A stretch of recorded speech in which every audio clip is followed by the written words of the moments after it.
많이 화나실 겁니다. 내용 들으실수록 말이죠.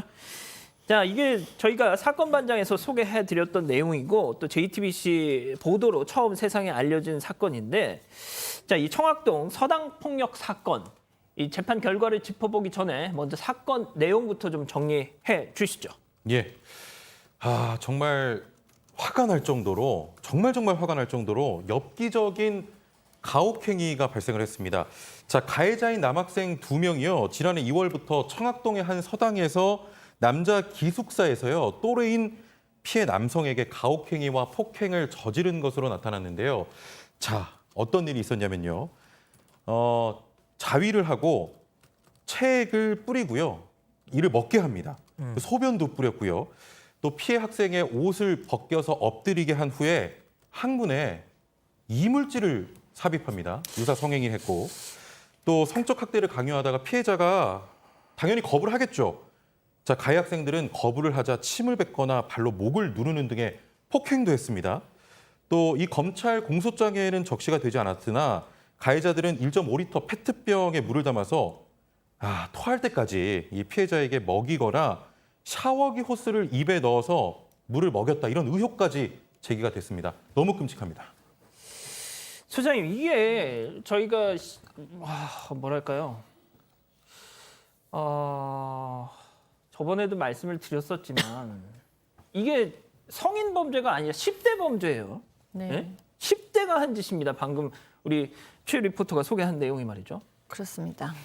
너무 속상하죠. 저는 사실 10대 범죄를 보면 가장 속상하거든요. 이제 그 나이 또래 아이를 키우고 있기 때문에. 근데 일단은 이런 피해를 당한 피해자나 그 가족은 이 가해자들을 용서할 수 없을 것이라는 것은 그렇죠. 가장 확실하고요. 그리고 이거는 이제 가해자가 이 10대 학생이라는 면에서 굉장히 우리 사회에 충격을 주었고, 이 학생들 처벌받아야죠. 처벌받아야 되고 또 치료도 받아야 되고요. 가해자에게 용서도 받아야죠. 받아야 될 게 지금 많습니다. 그런데 이 가해자뿐만 아니라 저는 이 학교 훈장이라고 불리시는 교장 선생님일까요? 그분. 그리고 지자체나 교육청에서도 굉장히 좀 느슨했다라고 얘기하죠. 이 책임을 끝까지 다 반드시 모두에게 물어야 되는 그런 사건이다라는 생각을 하고 있습니다. 재판은 넘겨졌어요. 재판은 넘겨졌고요. 사실 이게 10대 청소년들의 성범죄가 일어나게 되면 굉장히 법적으로도 어려워지는 부분이 하나가 있어요. 왜냐하면 피해자가 10대인 경우를 보호하기 위해서 아동 청소년의 성보호에 관한 법률로 일반 성범죄보다 훨씬 무겁게 처벌을 하거든요. 그런데 이 경우는 또 가해자도 10대. 이게 참 재판부라든가 이 법원 수사기관에서도 어려워하는 부분인데, 어쨌든 검찰에서는 범죄가 좀 너무 중요하다라고 봐서 이 10대지만 촉법소년은 아니고 14살이 넘었기 때문에 형사처벌이 가능한 나이입니다. 그래서 형사처벌도 할 수 있고 보호처분도 할 수 있지만 검찰에서는 일단은 형사처벌을 해달라고 재판부에 넘겼어요. 그러면서 단기 5년에서 7년, 단기 5년에서 6년 이렇게 각각 구형을 했습니다. 검찰은 형사처벌, 일반 형사처벌을 받도록 기소를 했다는 겁니다. 자, 그래서 1심 판결이 나온 거죠. 네, 이 재판부는 소년부에 송치하기로 결정을 했습니다. 이제 소년 처분을 받게 하겠다는 건데요. 다만 이 피해자와 분리를 하기 위해서 구속 상태로 소년부 송치 결정을 내렸습니다. 일단 일반적인 형사처벌은 받지 않게 되는 건데, 이 재판부 역시 죄가 무겁고 피해자가 신체적, 정신적 상처를 겪었고 합의도 되지 않았다라고 이야기를 했습니다. 다만 이 피고인들이 어린 시절부터 가족과 단절되고 불우한 환경에서 성장한 점, 그리고 나이, 전과가 없는 점 등을 고려했다라고 밝혔습니다. 자, 소년부 송치 결정. 이게 일반 형사재판 받는 거하고 뭐가 다른 겁니까? 이게 범죄의 심각성으로 봤을 때의 어느 정도 구금을 피할 수는 없을 것으로 보여요. 그런데 이게 소년부에서 처벌을 하더라도 형사처벌보다는 소년부에서는 아무래도 교화적인 무게를 두니까 둘 다 구속이 되더라도 소년 재판을 받게 되면 소년 교도소로 가고요. 소년부에서는 소년원으로 갑니다. 그러니까 소년원은 굳이 비교를 하면 기숙사에 가깝다라고 생각하시면 되고요. 거기서 이제 조금 더 가르치는 쪽에 더 목적을 두는 거고, 소년 교도소는 교도소인데 그냥 어린 친구들만 따로 모아놓은 교도소라고 보시면 됩니다. 전과가 안 남죠. 소년원에 가면 전과가 범죄 경력이 안 남습니다. 전과로 처리를 안 합니다. 좀 이따 얘기하겠습니다. 자, 여기서 이번 재판 체크포인트 짚어보죠. 아이유는 많고 이선균은 적답니다.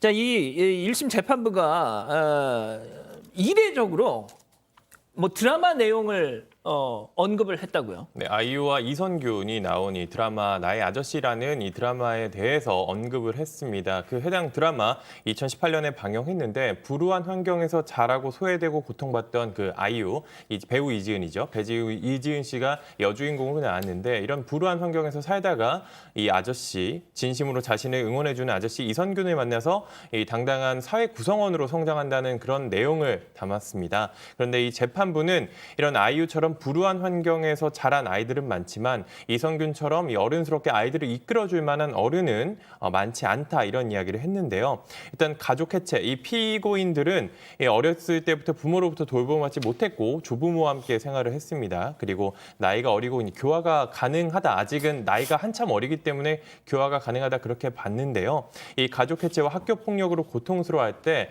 이 아이들에게 따뜻한 손을 건넬 어른이 전혀 없었던 것 같다. 이런 이야기를 했습니다. 그래서 아이유 같은 아이들은 많지만 이선균 같은 어른은 적은 것 같다 이야기를 했는데요. 이 비행 사실을 탓하는 대신 잘못을 뉘우치고 용서를 구하면서 이 이선균 같은 어른을 만나서 뉘우치고 성장하는 그런 기회를 한번 줬으면 한다. 그렇지 않고서 중형을 선고하는 것보다는 이런 기회를 주는 게 더 적절한 것 같다. 이런 판단 이유를 밝혔습니다. 자, 제가 너무 매번 이런 상황을 너무 저 개인적으로 극단적으로 막 말하는 것 같아서 뭐 보시는 어떤 분들은 좀 제 얘기가 좀 불편하실 수도 있겠지만 소장님. 네. 당연히 어른들 책임 있죠.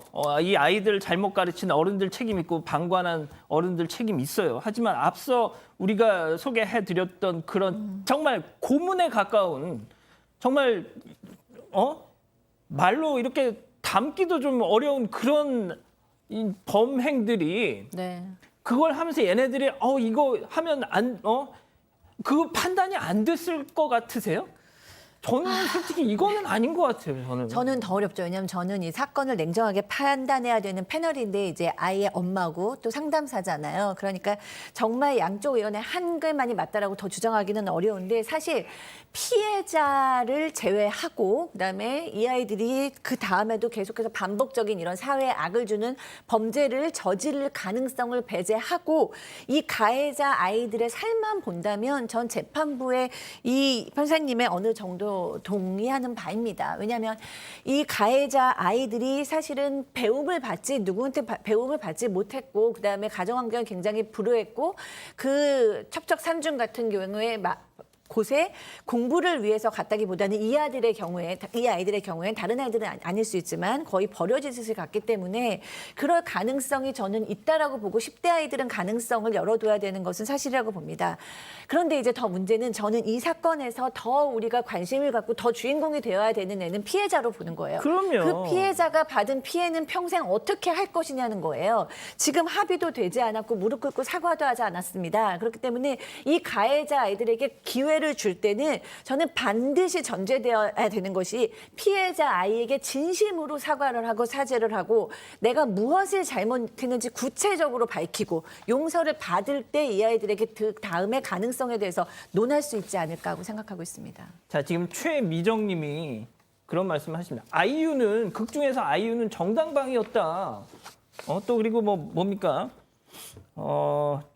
솔직히 제가 그 드라마를 제대로 보진 못해가지고 됨됨이가 다르다. 아이유 극 중에서의 아이유는 예? 뭐 이런 말씀도 하고 계세요. 자, 그런데 변호사님 저는 모르겠어요. 지금 우리 가족 여러분들 걔들은 그냥 나쁜 애들이야라고 뭐 이런 좀 극단적으로 말씀하시는 분도 계시고 뭐 댓글들도 그런 식으로 많이들 다셨어요. 뭐 불우한 환경에서 자란 아이들이 다 그렇게 자라는 그럼요. 건 아니지 않느냐라는 것과 또 어느 정도 그 강력한 처벌이 있어야 교화도 되고 반성하고 나설 수 있는 거 아니냐, 사회로 돌아올 수 있지 않겠느냐라는 그런 얘기에 더해서 또 이게 범죄의 성격상 선을 넘은 거 아니냐. 다르게 어떻게 보면 뭐 아이들끼리 싸우고 누구를 때리고 뭐 우발적으로 이런 종류의 것들이 아니기 때문에 좀 경악스럽다라는 반응들을 많이 보이고 계시고 저도 이 부분은 좀 공감이 가는데 아마 법원의 판사 같은 경우는 이 아이들이 그 있었던 장소 있잖아요. 예. 그러니까 사실상 어른들로부터 버림받다시피 했던 가해자들조차도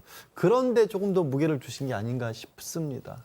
그러니까 저 서당. 네, 말이 사당이었지 알려진 뭐 뉴스 같은 걸 전해서 보면 부모들이 제대로 찾아오지도 않는 그런 곳에 또 있었지 않습니까? 그러면 저 아이들도 어찌 보면 뭐 사회에 불만을 가진 그런 존재들로 컸던 거거든요. 그런 부분에 있어서 어른들의 책임을 좀 묻고 싶었던 게 아닌가 싶습니다. 알겠습니다. 조금 더 고민을 해보죠. 첫 번째 재판 이렇게 마무리하고요.